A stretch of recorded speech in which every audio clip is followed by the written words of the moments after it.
15ویں شب میں 12 رکعت نماز اگر کوئی بندہ پڑھ لے گا، ادا کر لے گا، جیسے کہ ادا کرنے کا طریقہ ہے، جیسا کہ ادا کرنا چاہیے، تو امام الانبیاء، مالک بہروبر، حاکم خوشخبر، صاحب انا اعطیناک الکوثر، جناب احمد مصطفیٰ محمد مصطفیٰ صلی اللہ علیہ وسلم ارشاد فرماتے ہیں جو اپنے گناہوں سے ایسا پاک و صاف ہو جائے گا، رب تبارک و تعالیٰ اس کے گناہوں کو اس قدر مٹا دے گا، خطاؤں کو اس قدر مٹا دے گا، اللہ تبارک و تعالیٰ اس کو گناہوں سے ایسا پاک و صاف کر دے گا کہ جیسا ابھی اپنی ماں کی شکم سے جنم لیا، ابھی اپنی ماں کے شکم سے جنم لیا ہو، رب تبارک و تعالیٰ اس کو تمام گناہوں سے پاک و صاف فرما دے گا۔ اور آقا کریم فرماتے ہیں 80 دن تک اس کے کوئی بھی گناہ لکھے نہیں جاتے۔ سبحان اللہ، سبحان اللہ۔ اگر صرف دل سے توبہ کر لیتا ہے، وہ مقدس رات 15ویں شعبان کی، وہ بابرکت رات 15ویں شعبان کی، وہ باسمت رات 15ویں شعبان کی، وہ مقدس رات 15ویں شعبان کی، جس کی فضیلت کو، جس کی عظمت کو، جس کی شرافت کو، جس کی برکت کو امام الانبیاء تاجدار کون و مکان مالک اینوہا مالک اینوہا سیاح لامکان مالک اینوہا مالک بہروبر حاکم خوشخبر صاحب انا اعطیناک الکوثر امام الانبیاء شفیع المحشر نے اپنی زبان نبوت سے اس کی عظمت کو بیان کیا۔ اس شب کی فضیلت کو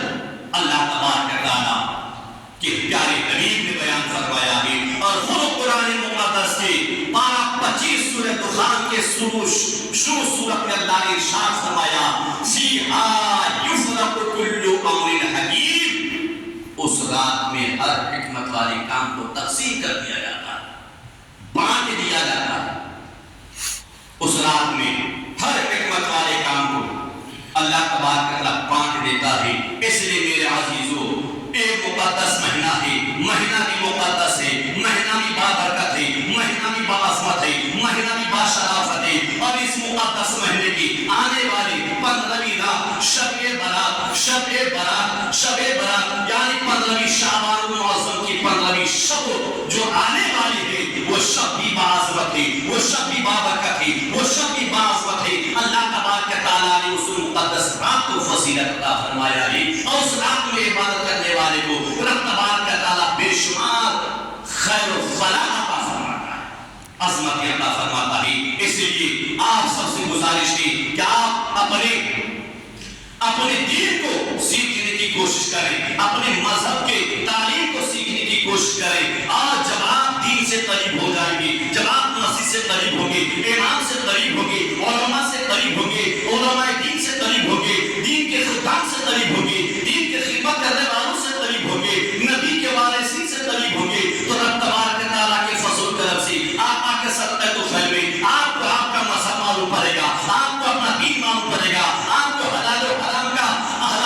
کی امتیاز معلوم پڑے گا کہ کیا حلال ہے، کیا حرام ہے، کس چیز کو اللہ تبارک و تعالیٰ نے اپنے بندوں کے لیے حلال کیا ہے، کس چیز کو حرام کیا ہے، اور کس کی چیز کو اللہ تبارک و تعالیٰ نے عظمت و شرف عطا فرمایا۔ اس لیے میرے عزیزو گناہوں سے توبہ کرو، خطاؤں سے توبہ کرو، اور توبہ ہو کر اللہ کے گھر کے قریب آ جاؤ، اور اپنے گھروں میں اسلامی ماحول پیدا کرو، دینی ماحول پیدا کرو، اور اسلامی ماحول پیدا کر کے دینی ماحول پیدا کر کے گناہوں سے دور ہو جاؤ، خطاؤں سے دور ہو جاؤ، چونکہ رب تبارک و تعالیٰ